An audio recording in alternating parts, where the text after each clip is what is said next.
celebrity spotlight is George Michael. Now, George Michael just recently passed away, and I wanted to do his chart because it's a really interesting chart, and it really makes sense to show you what he was really all about, because he didn't have a lot of hits, but the hits that he did have stayed around, and they were really appreciated, and people remembered him for those hits.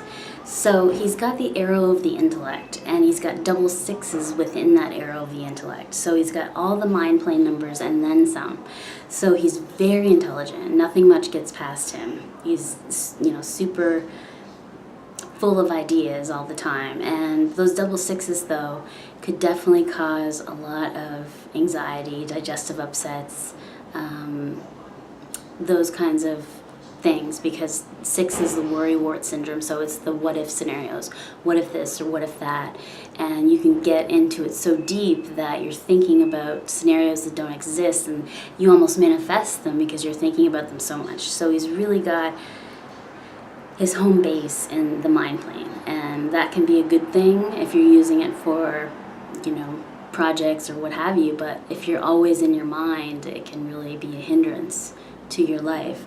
So he's also got a lot of soul plane energy too, so he's kind of top heavy with his energy. He's got the 2 and the 5, so he's very emotionally sensitive and expressive, and I think that comes through in his ideas and his songs and things like that. And he's just got the single 1 on the physical, so his main challenge in life was always bringing things to fruition, and maybe that's why he didn't have a lot of hits, but he did have, he didn't, rack up a bunch of albums and things like that like some artists do, but that was his challenge, definitely was the physical and bringing things to life, and that would have been a big frustration for him.